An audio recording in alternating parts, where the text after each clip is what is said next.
Hello. Today I'm going to talk about robust repeated first price auctions. And this is joint work with Shipra Agrawal, Vahab Mirrokni, and Sivan. So there has been a lot of recent interest in understanding and analyzing repeated auctions. The main reason for this interest is that these auctions allow to extract significantly more per round revenue than single round auctions. So here we consider a setting with a single seller and multiple buyers, where at each round, there's a fresh good for sale that can be allocated to a buyer. An example of such a setting is with display ads, where advertisement slots are repeatedly sold to advertisers. So I will describe this setting in more details in a few slides. But before I do that, I want to discuss the way that buyers strategize in repeated auctions. So a main limitation with the standard notion of incentive compatibility is that it requires that buyers have a deep understanding of the repeated auction that is being run. So in particular, incentive compatibility assumes that the buyer can understand the consequence of their bid in the current round on all future rounds.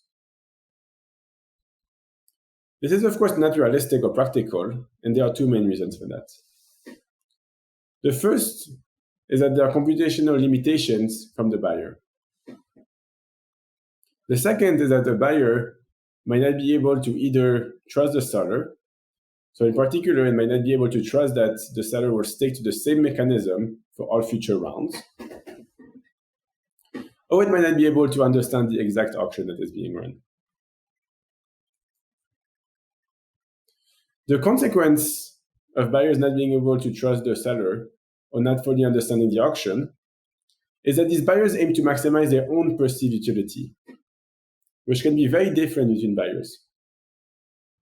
So for example, some buyers might be myopic, others might have a limited look ahead, and others might employ learning strategies.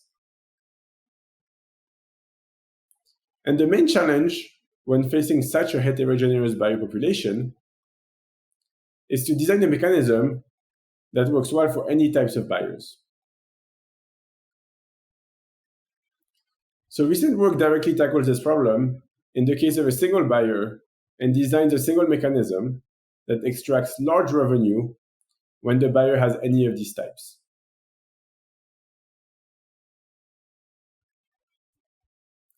In this work, we are interested in the more challenging setting with multiple buyers, and our main question is whether it's possible to obtain a mechanism that achieves high revenue for repeated auction when facing multiple heterogeneous buyers. So let me describe the setting in a bit more detail.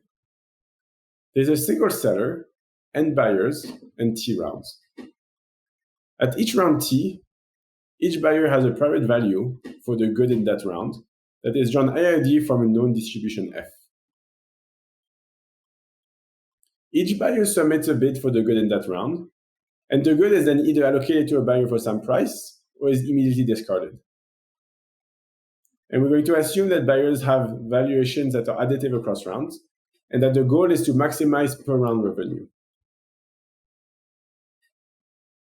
So the buyer's behavior that we consider are the following. So there's going to be two types of buyers. First, they are naive buyers.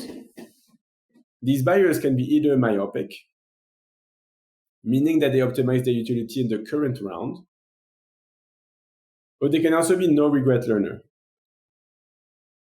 These are buyers that employ a low-regret bidding strategy. The second type of buyers are sophisticated buyers. So sophisticated buyers are either K look-ahead buyers, which optimize their utility over the next K rounds, or they are no-policy regret learners. So no-policy regret learners employ a low policy regret bidding strategy. And in the interest of time, I will not formally define low regret and no policy regret bidding strategies. Okay, so what revenue should we hope to achieve? We're going to compare the revenue obtained by a mechanism to a benchmark that consists of two terms. The first is the expected maximum value among all the sophisticated buyers. And the second is the revenue from a single round Meyerson auction over the naive buyers. We can show that this benchmark is an upper bound on the achievable revenue for any numbers of sophisticated naive buyers. And what we want to do is obtain revenue that simultaneously compares favorably to both of these terms. And one important thing to note is that the mechanism does not know how many sophisticated and naive buyers there are. Okay, so I'm now going to discuss some related work. As previously mentioned, there has been a lot of work on repeated auctions. Except for two papers, all the previous work considers buyers that are infinite look-ahead. These two exceptions consider a single buyer setting. So there has not been prior work that considers a setting with multiple heterogeneous buyers.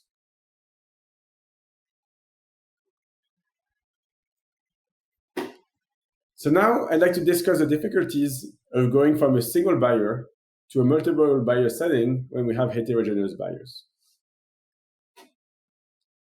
So first, it is very hard to analyze best responding strategies over multiple rounds with heterogeneous buyers.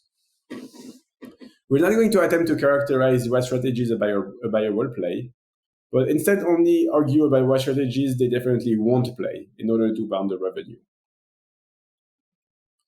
So we only assume that buyers play undominated strategies, which is a very weak notion of rationality.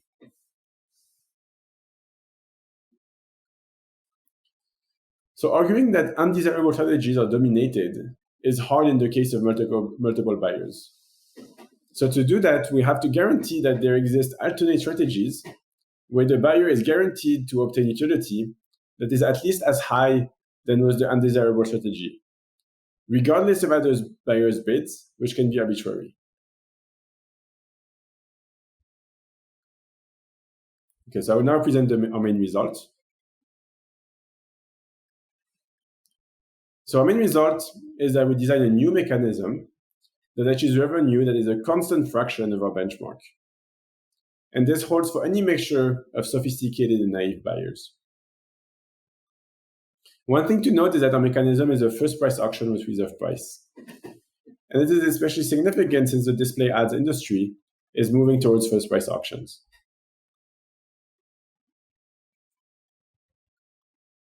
Okay, so for the remaining of the talk, I'd like to present the mechanism.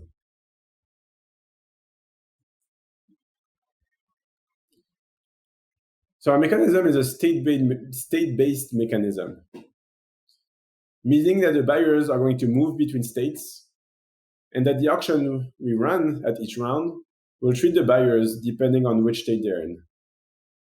So there's going to be two states, the good state G and the bad state B. Initially, all the buyers are in the good state. Our mechanism proceeds in epochs, which corresponds to one iteration of this while loop, and consists of multiple rounds. So at each epoch, we first run a mechanism called bad state auctions among buyers in a bad state for a certain number of rounds. And then we run another mechanism called good state auctions among buyers in a good state for some number of rounds. Depending on how the buyers bid in good state auctions, they might get moved between the good states and the bad states.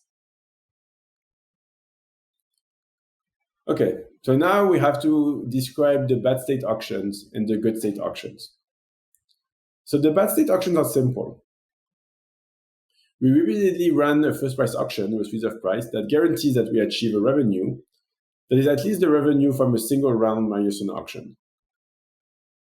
So this is going to guarantee that we obtain the desirable revenue from naive buyers.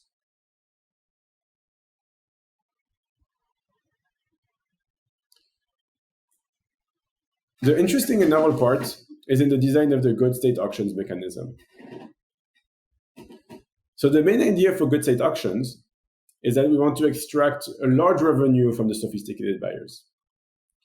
The way we extract a large revenue from them is by incentivizing them to bid highly in order to stay in a good state, in which we want to guarantee that they receive larger long-term utility than if they were in the bad state.